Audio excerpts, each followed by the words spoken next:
Welcome to the Biosecurity Training on Limited Purpose Aquaculture Activities, provided by the DMR Bureau of Public Health and Aquaculture.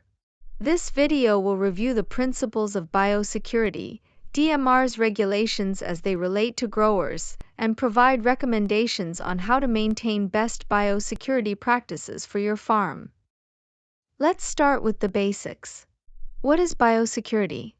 Biosecurity refers to the management practices put in place to reduce the chances of disease or parasite, also known as a pathogen, from entering and spreading within a system.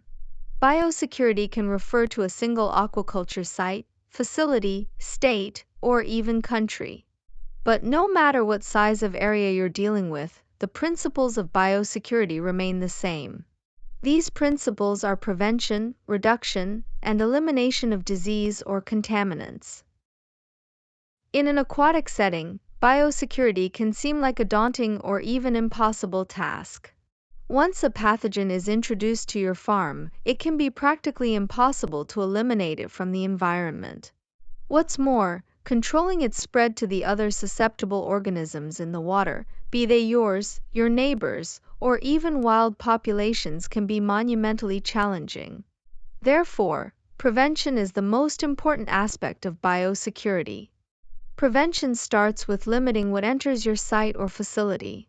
This applies to not only your stock but also your equipment and gear. DMR has a couple of regulations in place regarding where and how LPAs can source stock.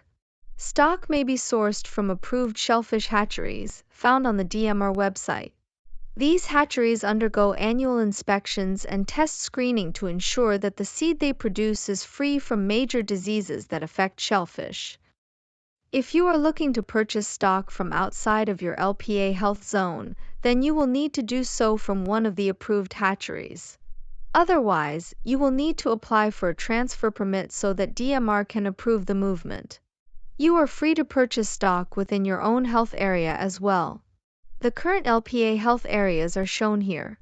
These health areas were established to prevent the spread of disease from areas known to contain certain diseases to other areas within the state.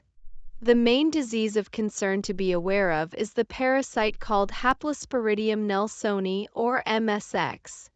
MSX is a microscopic protozoa that lives within the muscle of the oysters.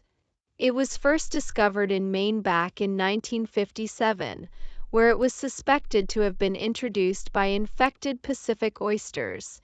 While Pacific oysters have developed a natural resistance to MSX, this parasite caused massive die-offs in 2010 among oyster aquaculture facilities in the Damariscotta River.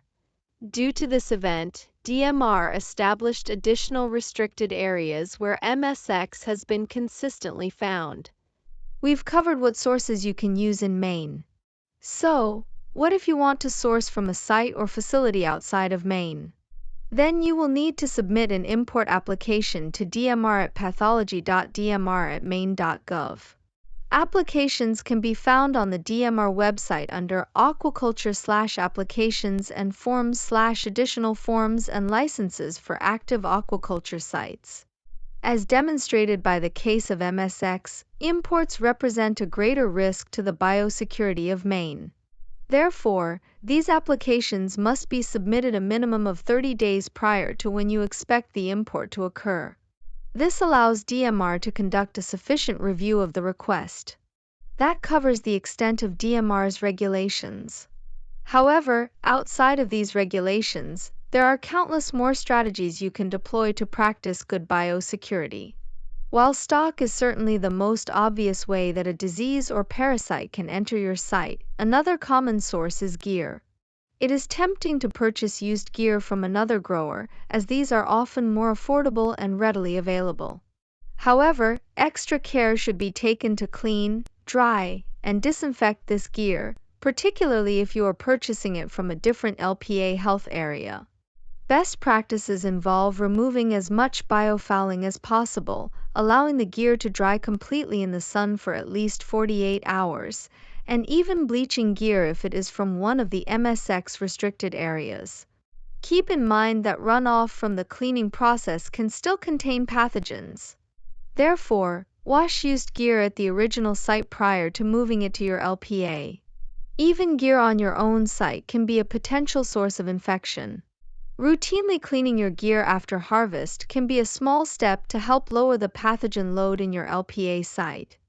Now let's say that you do wind up with a pathogen on your site, or you are already growing in one of the restricted areas. What's next? First and foremost, observe your stock. Having a strong understanding of how your animals typically grow and survive is the most useful tool for getting ahead of a disease outbreak. If you are new to aquaculture, start collecting data on the survivability of your seed and seed you purchase from others. Just like humans, oysters have varying resistances to diseases, and some may fare better or worse under the exact same conditions. Be sure to take note of the water temperature, quality, and salinity, as these factors affect pathogens as well as your stock. If you start to see an unusual number of mortalities or your stock is growing slower than you expected, those may be indications that you have a pathogen problem. Reduction is the second principle of biosecurity. When mortality strikes, reducing the amount of pathogen is fundamental in controlling its spread. You can achieve this by harvesting your product early. You may suffer a lower market value, but some profit is better than complete loss. Most pathogens are subject to the movements of the tides and currents, so take note of problems arising upstream within your site and outside of your area. Additionally, if you are operating a land-based system, you can reduce the pathogen load by cleaning and disinfecting your equipment thoroughly between batches. Fallowing is often not an effective strategy in areas with a high density of aquaculture sites, but may be useful for isolated locations. If you think you may have a disease problem on your site, you are always welcome to reach out to pathology.dmr@maine.gov for further information or advice.